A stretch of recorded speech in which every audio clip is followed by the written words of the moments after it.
So I wanted to clarify something that I had covered earlier in another video, which was about my training secrets. And one of those secrets was to follow your cat's lead. And so you might want to know, what does that mean? Well, that means, as it states, you never want to force a cat.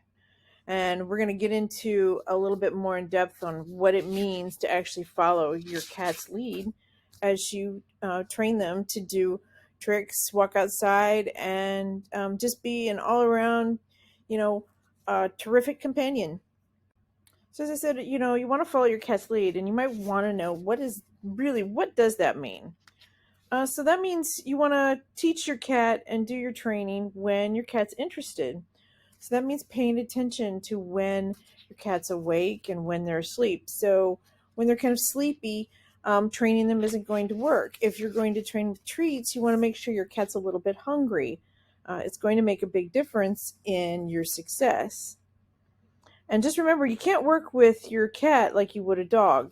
It just does not work quite the same. And you'll see that coming up in some of the videos where I show some of the things about Val and walking Val outside on a leash. One of the things you do want to get, we talk about this with human beings, is getting permission or consent. And really, this is something that will make a big difference with your cat, to make sure that they are willing to interact with you. Like, back to, it's not like a dog. Sometimes with dogs, you can kind of force them to interact with you even when they don't really want to, or you can kind of change their mind. And a cat's mind is not as easily changed. So you also want to pay attention to what your cat wants. So that's like timing, like I said, when they're awake, when they're interested. Good times to train often or early in the mornings and in the evenings, because cats are diurnal. If your cat is making attempts to play with you, that is the perfect time to start training a few commands and then go ahead and have your play session. You also want to pay attention to the types of things that interest your cat. So the reason I say that is because that is going to make it a lot easier to train your cat. If your cat's interested in a particular thing, you can try various commands, and some commands your cat will pick up very easily, and some your cat won't. And it varies by different cats.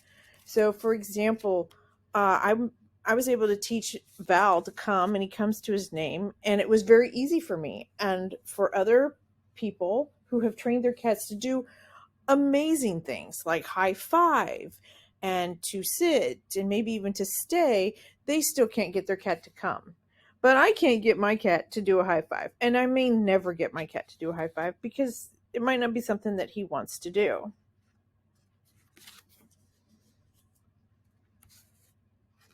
And if you try various commands, you'll find what interests your cat the most, and there is where you're going to have the most success. So if your cat is really interested in learning a particular trick or fetching or whatever it is, walking out on a leash and going outside and going on adventures, that just gives you and the cat a lot of success, which makes them want to learn some of those other things that maybe they didn't want to learn at first, but now it's something new and something interesting.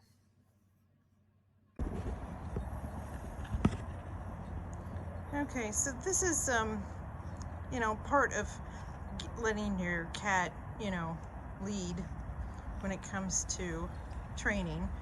I don't know about your cat, if you take them outside like this, what they'll do at first, but Val always has to do a dust bath.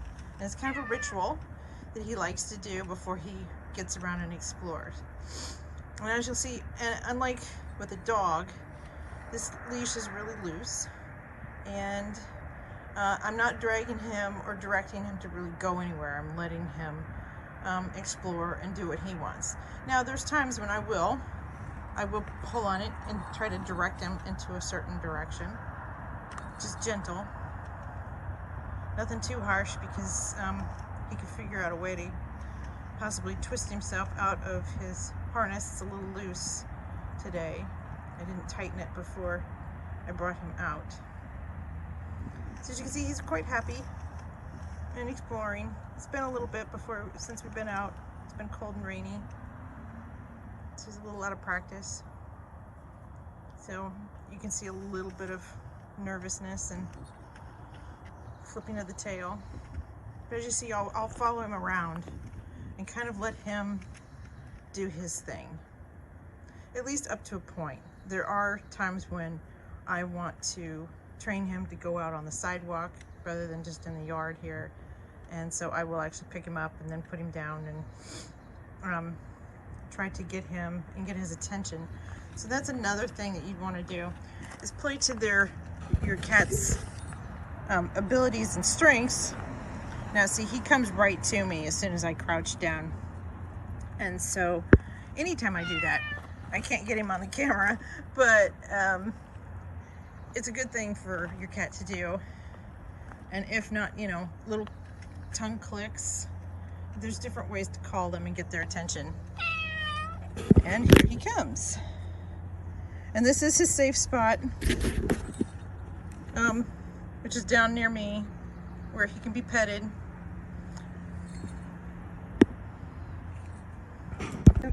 You'll see he's a lot happier because he's getting to direct where he goes, rather than me forcing him to go anywhere. Now, there's some people across the street, and he's a little bit funny about people, but since I'm down at his level, he will ignore it. Usually and often he comes near me and then wants to be petted. Right now he's trying to eat the plants, which is not very good. I'm not sure if that's grass or if that's a bulb. I do have a bunch of lilies around, and so you do want to be careful. Just as an aside, you want to be careful when you take your cat out on what they chew on.